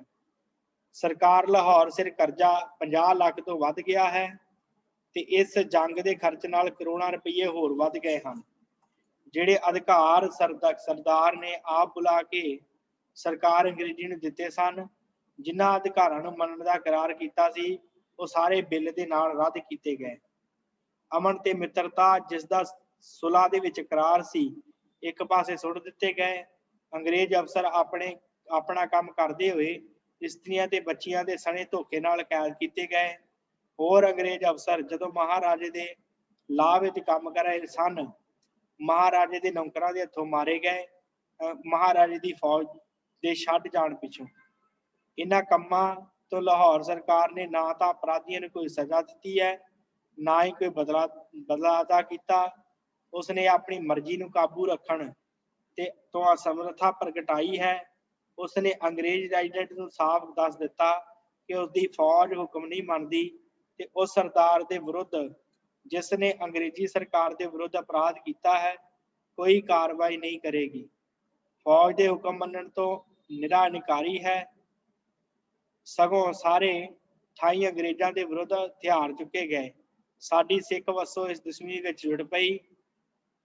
ਵੱਡੇ ਵੱਡੇ ਸਰਦਾਰ ਆਗੂ ਬਣ ਗਏ ਜਿਨ੍ਹਾਂ ਨੇ ਸੁਲ੍ਹਾ ਤੇ ਦਸਤਖਤ ਕੀਤੇ ਸਨ। ਉਹ ਸਭ ਤੋਂ ਅੱਗੇ ਦਿਸਦੇ ਸਨ ਤੇ ਇਹਨਾਂ ਦਾ ਸੈਨਾਪਤੀ ਰੀਜੈਂਸੀ ਕੌਂਸਲ ਦਾ ਮੈਂਬਰ ਸੀ। ਉਸਨੇ ਇਹ ਐਲਾਨ ਕੀਤਾ ਕਿ ਉਹਦਾ ਮਤਲਬ ਅੰਗਰੇਜ਼ੀ ਤਾਕਤ ਤੇ ਅੰਗਰੇਜ਼ਾਂ ਨੂੰ ਮੁਕਾਉਣਾ ਹੈ ਤੇ ਇਸ ਕੰਮ ਵਾਸਤੇ ਉਹਨਾਂ ਬੜੇ ਜੋਸ਼ ਨਾਲ ਯਤਨ ਕੀਤਾ। ਮਗਰ ਸਰਕਾਰ ਅੰਗਰੇਜ਼ੀ ਨੂੰ ਆਪਣੀ ਪੂਰੀ ਤਾਕਤ ਖਰਚ ਕੀਤੀ ਹੈ। ਸਿੱਖ ਫੌਜ ਪੂਰੀ ਤਰ੍ਹਾਂ ਹਰਾ ਦਿੱਤੀ ਗਈ ਹੈ। ਤੋਪਖਾਨਾ ਖੋਹ ਲਿਆ ਗਿਆ ਹੈ ਤੇ ਉਹਨਾਂ ਦੇ ਬੁਲਾਏ ਹੋਏ ਮਦਦਗਾਰ ਬੇਇੱਜ਼ਤ ਕਰਕੇ ਪੰਜਾਬੋਂ ਕੱਢ ਦਿੱਤੇ ਗਏ ਹਨ। ਸਿੱਖ ਸਰਦਾਰਾਂ ਤੇ ਆਪਣੇ ਆਪ ਨੂੰ ਹਵਾਲੇ ਕਰ ਦਿੱਤਾ। ਸਿੱਖ ਸਰਦਾਰਾਂ ਨੇ ਉਹਨਾਂ ਤੋਂ ਹਥਿਆਰ ਖੋਹ ਲਏ ਗਏ ਹਨ। ਅੰਗਰੇਜ਼ੀ ਫੌਜ ਜੋ ਪੰਜਾਬ ਉੱਤੇ ਕਬਜ਼ਾ ਕਰ ਲਿਆ ਹੈ। ਅੰਗਰੇਜ਼ੀ ਫੌਜ ਸਰਕਾਰ ਅੰਗਰੇਜ਼ੀ ਨੇ ਕਈ ਵਾਰ ਇਹ ਗੱਲ ਦੁਹਰਾਈ ਹੈ ਕਿ ਉਹ ਹੋਰ ਦੇਸ਼ ਫਤਿਹ ਕਰਨਾ ਚਾਹੁੰਦੀ ਸੀ ਤੇ ਆਪਣੇ ਕੰਮ ਨਾਲ ਮਹਾਰਾਜੇ ਨੂੰ ਆਪਣੇ ਐਲਾਨਾਂ ਦੀ ਸੱਚਾਈ ਦਾ ਸਬੂਤ ਵੀ ਦਿੱਤਾ। ਸਰਕਾਰ ਅੰਗਰੇਜ਼ੀ ਹੁਣ ਕੋਈ ਨਵਾਂ ਇਲਾਕਾ ਜਿੱਤਣਾ ਨਹੀਂ ਚਾਹੁੰਦੀ, ਪਰ ਜਦੋਂ ਇੱਕ ਬੜੇ ਖਰਚੇ ਵਾਲੀ ਜਗ੍ਹਾ ਬੇਵਜ੍ਹਾ ਲੜਾਈ ਕਰਨੀ ਪੈ ਗਈ ਹੈ ਤਾਂ ਸਰਕਾਰ ਅੰਗਰੇਜ਼ੀ ਮਜਬੂਰ ਹੈ ਕਿ ਉਹ ਆਉਣ ਵਾਲੇ ਸਮੇਂ ਤੇ ਆਪਣੀ ਪ੍ਰਜਾ ਦੇ ਲਾਭ ਦਾ ਧਿਆਨ ਰੱਖੇ। ਸਜ਼ਾ ਤੇ ਲਾਭ ਦੋਵੇਂ ਸਿੱਖਾਂ ਦੇ ਦਿਲਾਂ ਵਿੱਚ ਵਿਰੋਧਤਾ ਕੱਢਣ ਤੋਂ ਅਸਮਰੱਥ ਰਹੇ ਹਨ। ਇਸ ਲਈ ਗਵਰਨਰ ਜਨਰਲ ਨੇ ਫੈਸਲਾ ਕੀਤਾ ਹੈ ਕਿ ਪੰਜਾਬ ਵਿੱਚ ਅੰਗਰੇਜ਼ੀ ਰਾਜ ਕਾਇਮ ਕੀਤਾ ਜਾਵੇ ਤੇ ਉਸ ਸਿੱਖ ਕੌਮ ਨੂੰ ਜਿਸ ਨੂੰ ਉਹਦੇ ਆਪਣੇ ਹਾਕਮ ਕਾਬੂ ਰੱਖਣ ਤੋਂ ਅਸਮਰੱਥ ਹਨ ਅਧੀਨ ਕੀਤਾ ਜਾਏ, ਕਿਉਂਕਿ ਪਿਛਲੀਆਂ ਘਟਨਾਵਾਂ ਦੱਸਦੀਆਂ ਹਨ ਕਿ ਜਿੰਨਾ ਚਿਰ ਉਹਨਾਂ ਕੋਲ ਸੁਤੰਤਰ ਰਾਜ ਰਹੇਗਾ ਉਹ ਲੜਾਈ ਤੋਂ ਨਹੀਂ ਉਕਣਗੇ। ਗਵਰਨਰ ਜਨਰਲ ਨੇ ਇਸ ਗੱਲ ਦਾ ਅਫਸੋਸ ਕੀਤਾ ਹੈ ਕਿ ਉਹ ਮਹਾਰਾਜਾ ਰਣਜੀਤ ਸਿੰਘ ਦੇ ਵਾਰਸ ਦਲੀਪ ਸਿੰਘ ਨੂੰ ਜਦੋਂ ਕਿ ਉਹ ਅਜੇ ਬਾਲਕ ਹੈ ਮਜਬੂਰਨ ਤਖਤੋਂ ਲਾ ਰਿਹਾ ਹੈ। ਮਗਰ ਹਰ ਰਿਆਸਤ ਦਾ ਮਾਲਕ ਉਹਨਾਂ ਲੋਕਾਂ ਦੇ ਕੰਮਾਂ ਦਾ ਜ਼ਿੰਮੇਵਾਰ ਹੈ ਜਿਨ੍ਹਾਂ ਉੱਤੇ ਉਹ ਰਾਜ ਕਰਦਾ ਹੈ ਤੇ ਉਹਦੇ ਉੱਤੇ ਉਹਨਾਂ ਕੰਮਾਂ ਦਾ ਅਸਰ ਪੈਂਦਾ ਹੈ। ਜਿਵੇਂ ਮਹਾਰਾਜਾ ਪਹਿਲੀ ਜੰਗ 'ਚ ਉਸ ਬੇਕਾਨੂੰਨੀ ਸਖਤੀ ਦਾ ਜ਼ਿੰਮੇਵਾਰ ਬਣਾਇਆ ਗਿਆ ਜੋ ਉਹਦੀ ਪ੍ਰਜਾ ਨੇ ਜਿਸ ਨੂੰ ਉਹਦੀ ਹਕੂਮਤ ਕਾਬੂ ਨਹੀਂ ਸੀ ਰੱਖ ਸਕਦੀ ਕੀਤੀ ਗਈ ਤੇ ਸਭ ਤੋਂ ਚੰਗੇ ਸੂਬੇ ਉਸ ਤੋਂ ਡਾਨਨ ਵਿੱਚ ਲੈ ਗਏ ਸਨ। ਸੋ ਹੁਣ ਵੀ ਉਹਨੂੰ ਉਹਨਾਂ ਅਪਰਾਧਾਂ ਦਾ ਫਲ ਭੋਗਣਾ ਪਏਗਾ ਜੋ ਉਹਨਾਂ ਨੇ ਕੌਮੀ ਨੁਕਸਾਨ ਸਹੇੜਿਆ ਹੈ। ਜਦ ਫੌਜ ਨੇ ਬਹੁਤ ਸਾਰੇ ਸਿੱਖਾਂ ਤੇ ਭਿਆਨਕ ਜੰਗ ਸ਼ੁਰੂ ਕਰਨ ਤੋਂ ਗਵਰਨਰ ਜਨਰਲ ਨੂੰ ਯਕੀਨ ਹੋ ਗਿਆ ਹੈ ਕਿ ਪੰਜਾਬ ਦੇ ਵਿੱਚ ਸਿੱਖ ਰਾਜ ਕਾਇਮ ਰਹਿਣਾ ਅੰਗਰੇਜ਼ੀ ਇਲਾਕੇ ਦੇ ਸੁੱਖ ਲਈ ਹਾਨੀਕਾਰਕ ਹੈ ਤੇ ਹੁਣ ਗਵਰਨਰ ਜਨਰਲ ਨਿਰਾ ਮਹਾਰਾਜੇ ਉੱਤੇ ਤਰਸ ਕਰਕੇ ਉਹਨਾਂ ਤਰੀਕਿਆਂ ਦੀ ਵਰਤੋਂ ਕਰਨ ਤੋਂ ਨਹੀਂ ਝੁਕ ਸਕਦਾ ਜਿਨ੍ਹਾਂ ਨਾਲ ਪੱਕੇ ਤੌਰ ਤੇ ਅਮਨ ਕਾਇਮ ਹੋ ਸਕੇ ਤੇ ਅੰਗਰੇਜ਼ੀ ਪ੍ਰਜਾ ਦਾ ਭਲਾ ਹੋਵੇ। ਇਲੀਅਟ ਬੈਠ ਗਿਆ। ਫਿਰ ਉਸ ਤੋਂ ਬਾਅਦ ਇੱਕ ਮੌਲਵੀ ਨੇ ਇਹਦਾ ਅਰਥ ਜਿਹੜਾ ਸੀ ਫਾਰਸੀ ਸੁਣਾਇਆ ਸਾਰਿਆਂ ਨੂੰ। ਫਿਰ ਉਹਦਾ ਭਾਵ ਹਿੰਦੁਸਤਾਨੀ ਵਿੱਚ ਸੁਣਾਇਆ ਗਿਆ। ਹਿੰਦੀ ਦੇ ਵਿੱਚ ਸੁਲ੍ਹਾ ਦੀਆਂ ਸ਼ਰਤਾਂ ਪੜ੍ਹੀਆਂ ਗਈਆਂ। ਸਾਰੇ ਦਰਬਾਰੀ ਚੁੱਪ-ਚਾਪ ਹੋ ਗਏ। ਇੱਕ ਦੀਵਾਨ ਦੀਨਾਨਾਥ ਉੱਠਿਆ। ਉਹਦੀਆਂ ਅੱਖਾਂ ਵਿੱਚ ਹੰਝੂ ਘੇਰ ਰਹੇ ਸਨ। ਉਹਨੇ ਸੁਲ੍ਹਾ ਦੀਆਂ ਸ਼ਰਤਾਂ ਦਾ ਵਿਰੋਧ ਕੀਤਾ ਤੇ ਕਿਹਾ ਇਸ ਸਮੇਂ ਅੰਗਰੇਜ਼ੀ ਸਰਕਾਰ ਨੂੰ ਬਾਲਕ ਮਹਾਰਾਜੇ ਤੇ ਰਹਿਮ ਕਰਨਾ ਚਾਹੀਦਾ ਹੈ ਤੇ ਕੁਛ ਉਦਾਰਤਾ ਦਾ ਸਬੂਤ ਦੇਣਾ ਚਾਹੀਦਾ ਹੈ। ਇਲੀਅਟ ਨੇ ਖਰਵੀਂ ਬੋਲੀ 'ਚ ਉੱਤਰ ਦਿੱਤਾ ਹੁਣ ਰਹਿਮ ਤੇ ਉਦਾਰਤਾ ਦਾ ਸਮਾਂ ਬੀਤ ਚੁੱਕਾ ਹੈ। ਦੀਨਾਨਾਥ ਨੇ ਫਿਰ ਕਿਹਾ ਕਿ ਜਦ ਬੋਨਾਪਾਰਟ ਦੇ ਹਾਰ ਜਾਣ ਉੱਤੇ ਫਰਾਂਸ ਜਿਸ ਦੀ ਆਮਦਨ 30 ਕਰੋੜ ਰੁਪਏ ਸਾਲਾਨਾ ਸੀ ਉਸਦੇ ਅਸਲੀ ਮਾਲਕ ਨੂੰ ਸੌਂਪ ਦਿੱਤਾ ਗਿਆ ਸੀ ਤਾਂ ਅੰਗਰੇਜ਼ੀ ਸਰਕਾਰ ਤੇ ਤਰਸ ਅੱਗੇ ਕੋਈ ਵੱਡੀ ਗੱਲ ਨਹੀਂ। ਜੇ ਪੰਜਾਬ ਜਿਸ ਦੀ ਆਮਦਨ 3 ਕਰੋੜ ਸਾਲਾਨਾ ਹੈ, ਮਹਾਰਾਜਾ ਦਲੀਪ ਸਿੰਘ ਨੂੰ ਦੇ ਦਿੱਤਾ ਜਾਵੇ। ਇਹ ਸੁਣ ਕੇ ਲੀਟ ਨੇ ਕੜਕ ਕੇ ਕਿਹਾ ਕਿ ਚੁੱਪ ਰਹੋ, ਨਹੀਂ ਤਾਂ ਕਾਲੇ ਪਾਣੀ ਭੇਜ ਦਿੱਤੇ ਜਾਓਗੇ। ਇਹ ਝਾੜ ਸੁਣ ਕੇ ਦੀਨਾਨਾਥ ਵਿਚਾਰਾ ਚੁੱਪ ਕਰਕੇ ਬੈਠ ਗਿਆ, ਮੁੜ ਕੇ ਉਹ ਨਹੀਂ ਬੋਲਿਆ। ਰਾਜਾ ਤੇਜ ਸਿੰਘ ਨੇ ਸੁਲੇਨਾਮੇ ਦਾ ਕਾਗਜ਼ ਮਹਾਰਾਜਾ ਦਲੀਪ ਸਿੰਘ ਦੇ ਅੱਗੇ ਕੀਤਾ ਤੇ ਉਹਨੇ ਛੇਤੀ ਛੇਤੀ ਨਾਲ ਫੜ ਕੇ ਉੱਪਰ ਦਸਤਖਤ ਕਰ ਦਿੱਤੇ। ਇਸ ਸਬੂਰਤੀ ਨਾਲ ਉਸਨੇ ਦਸਤਖਤ ਕੀਤੇ। ਇਹ ਮਾਲੂਮ ਹੁੰਦਾ ਕਿ ਉਸਨੂੰ ਸਿਖਾਇਆ ਗਿਆ ਸੀ ਕਿ ਉਹਨੇ ਢਿੱਲ ਕੀਤੀ ਤਾਂ ਚੰਗਾ ਨਹੀਂ ਹੋਵੇਗਾ, ਤੇ ਇਹ ਵੀ ਪ੍ਰਗਟ ਹੁੰਦਾ ਕਿ ਬਾਲਕ ਹੋਣ ਦੇ ਕਾਰਨ ਉਹਨੂੰ ਇਹ ਗਿਆਨ ਨਹੀਂ ਸੀ ਕਿ ਉਹ ਬਾਦਸ਼ਾਹੀ ਤੋਂ ਹਟਾ ਕੇ ਧੂਏ ਦਾ ਫਕੀਰ ਬਣਾਇਆ ਜਾ ਰਿਹਾ ਹੈ। ਇਸ ਤੋਂ ਪਿੱਛੇ ਹੋਰ ਸਰਦਾਰਾਂ ਨੇ ਵੀ ਦਸਤਖਤ ਕੀਤੇ ਤੇ ਜਿਹੜਾ ਸੁਲਾਹਨਾਮਾ ਸੀ ਉਹ ਹੋ ਗਿਆ ਲਾਹੌਰ ਦੀ ਆਖਰੀ ਸੁਲਾਹ ਜਿਹੜੀ ਸੀ, ਜਿਹਦੇ ਤੇ ਸ਼ਰਤਾਂ ਲਿਖ ਕੇ ਭੇਜੀਆਂ ਗਈਆਂ ਸਨ, ਉਹ ਐਲਾਨ ਕਰ ਦਿੱਤਾ ਗਿਆ। ਇਹ ਸ਼ਰਤਾਂ ਦੇ ਉੱਤੇ 29 ਮਾਰਚ 1849 ਈਸਵੀ ਨੂੰ ਮਹਾਰਾਜਾ ਦਲੀਪ ਸਿੰਘ ਨੂੰ ਬਹਾਦਰ ਮਹਾਰਾਜਾ ਦਲੀਪ ਸਿੰਘ ਨੂੰ ਈਸਟ ਇੰਡੀਆ ਕੰਪਨੀ ਦੇ ਹੱਥੀਂ ਹੈਨਰੀ ਮਰੀਅਮ ਇਲੀਅਟਸ ਹਿੰਦ ਸਰਕਾਰ ਦਾ ਪ੍ਰਦੇਸੀ ਸਕੱਤਰ ਤੇ ਰੈਜ਼ੀਡੈਂਟ ਨੇ ਉਹਨਾਂ ਨੂੰ ਹੈਨਰੀ ਲਾਰੈਂਸ ਨੇ ਉਹਨਾਂ ਨੂੰ ਇਖਤਿਆਰ ਅਨੁਸਾਰ ਉਹਨਾਂ ਨੂੰ ਲਾਰਡ ਡਲਹੌਜੀ ਨੇ ਆਪਣੇ ਕੰਮ ਕਾਜ ਚਲਾਉਣ ਤੇ ਸੁਲਝਾਉਣ ਵਾਸਤੇ ਨਿਯਤ ਕੀਤਾ ਹੈ, ਉਹਨਾਂ ਨੂੰ ਦੇ ਦਿੱਤਾ ਗਿਆ, ਉਹਨਾਂ ਦੇ ਹੱਥ ਦਿੱਤੇ। ਤੇ ਮਹਾਰਾਜਾ ਵੱਲੋਂ ਤੇਜ ਸਿੰਘ, ਰਾਜਾ ਦੀਨਾਨਾਥ, ਭਾਈ ਨਿਧਾਨ ਸਿੰਘ, ਨੀਰੂਦੀਨ ਗੁੱਦੜ ਸਿੰਘ, ਏਜੰਟ ਸੀ ਸ਼ਮਸ਼ੇਰ ਸਿੰਘ ਸੰਧਾਵਾਲੀਏ ਦਾ, ਸਰਦਾਰ ਲਾਲ ਸਿੰਘ ਪੁੱਤਰ ਸਰਦਾਰ ਅਤਰ ਸਿੰਘ ਕਾਲਿਆਂਵਾਲੇ ਦਾ, ਕੌਂਸਲ ਦੇ ਮੈਂਬਰਾਂ ਜਿਨ੍ਹਾਂ ਨੂੰ ਮਹਾਰਾਜੇ ਵੱਲੋਂ ਪੂਰੇ ਅਖਤਿਆਰ ਦਿੱਤੇ ਗਏ ਸਨ, ਉਹਨਾਂ ਨੇ ਮਨਜ਼ੂਰ ਇਹ ਗੱਲਾਂ ਕੀਤੀਆਂ। ਇਹਦੇ ਵਾਅਦੇ ਕੀਤੇ ਗਏ। ਸੁਲਾਹ ਕੀ ਹੋਈ? ਉਹਦੇ ਅਧਾਨ ਕਿ ਮਹਾਰਾਜਾ ਦਲੀਪ ਸਿੰਘ ਆਪਣੇ ਵੱਲੋਂ ਆਪਣੇ ਵਾਰਸਾਂ ਤੇ ਆਪਣੇ ਉੱਤਰਾਧਿਕਾਰੀਆਂ ਵੱਲੇ ਪੰਜਾਬ ਰਾਜ ਦੇ ਹੱਕਾਂ ਤੇ ਦਾਅਵਾ ਨੂੰ ਤਿਆਗਦਾ ਹੈ। ਦੂਸਰਾ, ਲਾਹੌਰ ਦਰਬਾਰ ਸਿਰ ਜੋ ਸਰਕਾਰ ਅੰਗਰੇਜ਼ੀ ਦਾ ਕਰਜ਼ਾ ਉਸ ਬਦਲੇ ਤੇ ਇਸ ਲੜਾਈ ਤੇ ਖਰਚੇ ਬਦਲੇ ਲਾਹੌਰ ਰਿਆਸਤ ਦੀ ਹਰ ਤਰ੍ਹਾਂ ਦੀ ਜਾਇਦਾਦ ਜਿੱਥੇ ਵੀ ਹੋਵੇ ਉਹ ਸਰਕਾਰ ਅੰਗਰੇਜ਼ੀ ਜ਼ਬਤ ਕਰ ਲਵੇਗੀ। ਕੋਹੀਨੂਰ ਹੀਰਾ ਜੋ ਮਹਾਰਾਜਾ ਰਣਜੀਤ ਸਿੰਘ ਨੇ ਸ਼ਾਹਜਹਾਂ ਕੋਲੋਂ ਲਿਆ ਸੀ, ਲਾਹੌਰ ਦਾ ਮਹਾਰਾਜਾ ਇੰਗਲੈਂਡ ਦੀ ਮਲਕਾ ਦੀ ਭੇਟ ਕਰੇਗਾ। ਤੇ ਮਹਾਰਾਜਾ ਦਲੀਪ ਸਿੰਘ ਆਪਣੀ ਤੇ ਆਪਣੇ ਸੰਬੰਧੀਆਂ ਦੀ ਤੇ ਰਿਆਸਤ ਦੇ ਨੌਕਰਾਂ ਦੀ ਸਹਾਇਤਾ ਲਈ ਈਸਟ ਕੰਪਨੀ ਪਾਸੋਂ ਇੱਕ ਰਕਮ ਪੈਨਸ਼ਨ ਲਵੇਗਾ, ਜੋ ਕੰਪਨੀ ਦੇ ਰੁਪਏ 4 ਲੱਖ ਤੋਂ ਘੱਟ ਤੇ 5 ਲੱਖ ਤੋਂ ਵੱਧ ਨਹੀਂ ਹੋਵੇਗੀ। ਨੰਬਰ 5, ਮਹਾਰਾਜੇ ਦੀ ਇੱਜ਼ਤ ਤੇ ਸਨਮਾਨ ਕਾਇਮ ਰੱਖਿਆ ਜਾਵੇਗਾ। ਉਹ ਮਹਾਰਾਜਾ ਦਲੀਪ ਸਿੰਘ ਬਹਾਦਰ ਦਾ ਖਿਤਾਬ ਰੱਖੇਗਾ ਤੇ ਉਹ ਆਪਣੀ ਉਮਰ ਭਰ ਉੱਪਰ ਦੱਸੀ ਪੈਨਸ਼ਨ ਦਾ ਉਹਨਾਂ ਹਿੱਸਾ ਲਿਆ ਕਰੇਗਾ ਜੋ ਉਸਨੂੰ ਜਾਤੀ ਤੌਰ ਤੇ ਦਿੱਤਾ ਜਾਵੇਗਾ। ਪਰ ਜੋ ਅੰਗਰੇਜ਼ਾਂ ਦਾ ਤਾਬਿਆਦਾਰ ਰਹੇਗਾ ਤੇ ਉੱਥੇ ਰਿਹਾਇਸ਼ ਰੱਖੇਗਾ ਜਿੱਥੇ ਗਵਰਨਰ ਜਨਰਲ ਉਸਦੀ ਥਾਂ ਤਵੀਜ਼ ਕਰੇਗਾ। ਜਿੱਥੇ ਗਵਰਨਰ ਜਨਰਲ ਨੂੰ ਕਹੇਗਾ ਉੱਥੇ ਹੀ ਉਹਨੂੰ ਰਹਿਣਾ ਪਵੇਗਾ।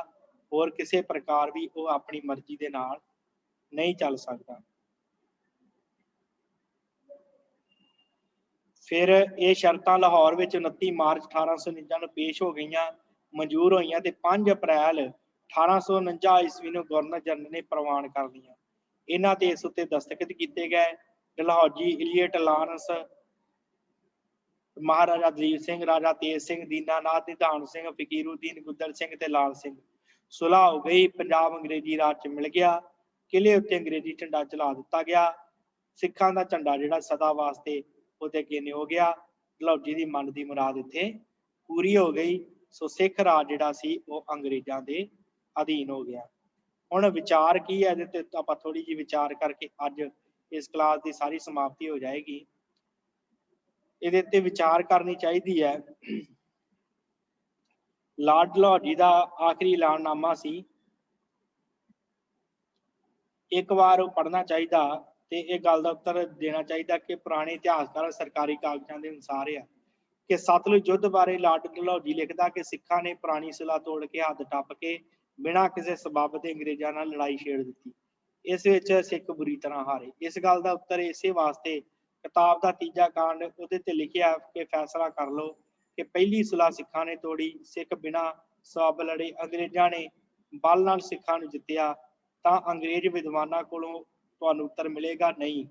ਡਲਹੌਜੀ ਲਿਖਦਾ ਕਿ ਅੰਗਰੇਜ਼ੀ ਸਰਕਾਰ ਨੂੰ ਹੱਕ ਸੀ ਕਿ ਉਹ ਪੰਜਾਬ ਨੂੰ ਜ਼ਬਤ ਕਰ ਲੈਂਦਾ, ਪਰ ਉਹਨੇ ਖਿਮਾ ਕਰ ਦਿੱਤਾ ਹੈ, ਪੰਜਾਬ ਨੂੰ ਜ਼ਬਤ ਨਹੀਂ ਕੀਤਾ। ਇਸ ਗੱਲ ਦਾ ਉੱਤਰ ਤੀਜੇ ਕਾਂਡ ਦੇ ਵਿੱਚ ਵੀ ਆ ਗਿਆ ਕਿ ਅੰਗਰੇਜ਼ਾਂ ਨੇ ਉਦੋਂ ਪੰਜਾਬ ਜ਼ਬਤ ਕਿਉਂ ਨਾ ਕੀਤਾ ਭਾਵ ਉਦੋਂ ਲਾਰਡ ਹਾਰਡਿੰਗ ਕੋਲ ਇੰਨਾ ਬਲ ਤੇ ਵਸੀਲੇ ਨਹੀਂ ਸਨ ਕਿ ਪੰਜਾਬ ਨੂੰ ਜ਼ਬਤ ਕਰ ਲੈਂਦਾ। ਫਿਰ ਭਰੋਵਾਲ ਦੀ ਸੁਲਾਹ ਹੋਈ ਆ ਜਿਹੜੀ ਆਪਾਂ ਪਿੱਛੇ ਪੜ੍ਹੀ ਆ, ਉਹਦੇ ਡਲਹੌਜੀ ਲਿਖਦਾ ਕਿ ਸਰਕਾਰ ਅੰਗਰੇਜ਼ੀ ਨੇ ਪੂਰੇ ਸਾਰੇ ਕਰਾਰ ਪੂਰੇ ਕੀਤੇ, ਫਰਜ਼ ਨਿਭਾਏ। ਪਰ ਕਿਹੜੇ ਕਰਾਰ ਪੂਰੇ ਕੀਤੇ? ਸਭ ਤੋਂ ਵੱਡਾ ਕਰਾਰ ਪੰਜਾਬ ਵਿੱਚ ਅਮਨ ਕਾਇਮ ਰੱਖਣ ਦਾ ਸੀ, ਜੋ ਮੁਲਤਾਨ ਦੀ ਬਗਾਵਤ ਨੂੰ ਛੇਤੀ ਨਾ ਦਬਾ ਗਏ ਤੇ ਡਲਹੌਜੀ ਇਸ ਇਕਰਾਰ ਤੋਂ ਝੂਠਾ ਪਿਆ ਸੀ। ਇਹਦੇ ਬਾਰੇ ਉਹਨਾਂ ਨੇ ਕੁਝ ਨਹੀਂ ਲਿਖਿਆ। ਡਲਹੌਜੀ ਕਹਿੰਦਾ ਕਿ ਸੁਲ੍ਹਾ ਦਾ ਕੋਈ ਅਜਿਹਾ ਹਿੱਸਾ ਨਹੀਂ ਹੈ ਜੋ ਸਿੱਖ ਸਰਕਾਰ ਤੇ ਸਿੱਖਾਂ ਨੇ ਨਾ ਤੋੜਿਆ ਹੋਵੇ। ਸਿੱਖ ਸਰਕਾਰ ਦੇ ਜਿੰਮੇ ਦੋ ਵੱਡੀਆਂ ਸ਼ਰਤਾਂ ਹਨ, ਖਰਚ ਵਜੋਂ 22 ਲੱਖ ਰੁਪਏ ਸਾਲਾਨਾ ਦੇਣੇ ਤੇ ਅੰਗਰੇਜ਼ੀ ਰੈਜ਼ੀਡੈਂਟ ਦਾ ਹੁਕਮ ਮੰਨਣਾ। ਇਹਨਾਂ ਦੋਹਾਂ ਸ਼ਰਤਾਂ ਬਾਰੇ ਅੱਗੇ ਲਿਖਿਆ ਗਿਆ। ਡਲਹੌਜੀ ਕਹਿੰਦਾ 22 ਲੱਖ ਰੁਪਏ ਸਾਲਾਨਾ ਜੋ ਦੇਣੇ ਕੀਤੇ ਸਨ, ਉਹਨਾਂ ਵਿੱਚੋਂ ਅਜੇ ਤੱਕ ਕੁਝ ਨਹੀਂ ਦਿੱਤਾ ਗਿਆ। ਸੋ ਲਾਹੌਰ ਸਰਕਾਰ ਦੇ ਸਿਰ ਤੇ ਕਰਜ਼ਾ 50 ਲੱਖ ਰੁਪਏ ਦਾ। ਇਹ ਦੋਸ਼ ਸਾਬਤ ਨਹੀਂ ਹੋ ਸਕਦਾ ਕਿਉਂਕਿ ਰੈਜ਼ੀਡੈਂਟ 23 ਫਰਵਰੀ 1848 ਈਸਵੀ ਨੂੰ ਗਵਰਨਰ ਜਨਰਲ ਲਿਖਦਾ ਕਿ ਦਰਬਾਰ ਦੇ ਖਜ਼ਾਨੇ ਚੋਂ 13,46,837 ਰੁਪਏ ਦਾ ਸੋਨਾ ਦਿੱਤਾ ਹੈ। ਇਹ ਰਕਮ ਅਦਾ ਕਰਨ ਨਾਲ ਦਰਬਾਰ ਦੇ ਸਿਰ ਕਰਜ਼ਾ ਜੋ ਹੈ ਅੰਗਰੇਜ਼ੀ ਸਰਕਾਰ ਨੇ 40 ਲੱਖ ਤੋਂ ਵਧੇਰੇ ਲੈਣਾ ਸੀ, ਹੁਣ 27 ਲੱਖ ਤੋਂ ਵੀ ਘੱਟ ਰਹਿ ਗਿਆ। ਪਰ ਇਸੇ ਖੱਤ ਵਿੱਚ ਮੁਲਤਾਨ ਬਗਾਵਤ ਤੋਂ ਪਹਿਲਾਂ 8 ਲੱਖ ਰੁਪਏ ਲਿਖੇ ਹਨ। ਅਸਲ ਵਿੱਚ ਇੰਨਾ ਕਰਜ਼ਾ ਜਿਹੜਾ ਉਹ ਤਦੋਂ ਨਹੀਂ ਸੀ ਰਿਹਾ ਕਿ ਰੈਜ਼ੀਡੈਂਟ ਨੇ ਗਵਰਨਰ ਜਨਰਲ ਦੇ ਹੁਕਮ ਦੇ ਨਾਲ ਪੰਜਾਬ ਦਾ ਮਾਲੀ ਪ੍ਰਬੰਧ ਕੁਝ ਖਾਸ ਤਬਦੀਲੀਆਂ ਕੀਤੀਆਂ, ਜਿਸ ਕਰਕੇ ਲਾਹੌਰ ਸਰਕਾਰ ਦੀ ਆਮਦਨ ਘਟ ਗਈ ਸੀ।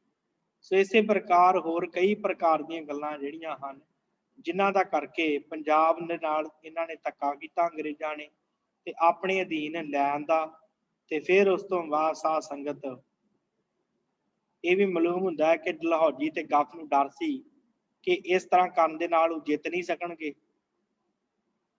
ਸੋ ਉਹਨਾਂ ਨੇ ਅਜਿਹਾ ਕੀਤਾ ਕਿ ਸਗੋਂ 18 ਨਵੰਬਰ 1848 ਈਸਵੀ ਨੂੰ ਰੈਜ਼ੀਡੈਂਟ ਨੇ ਐਲਾਨ ਕਰ ਦਿੱਤਾ ਕਿ ਅੰਗਰੇਜ਼ੀ ਫੌਜ ਦੁਸ਼ਮਣ ਬਣ ਕੇ ਨਹੀਂ ਸਗੋਂ ਮਹਾਰਾਜਾ ਦੀ ਹਕੂਮਤ ਦੀ ਮਿੱਤਰ ਬਣ ਕੇ ਪੰਜਾਬ 'ਚ ਵੜੀ।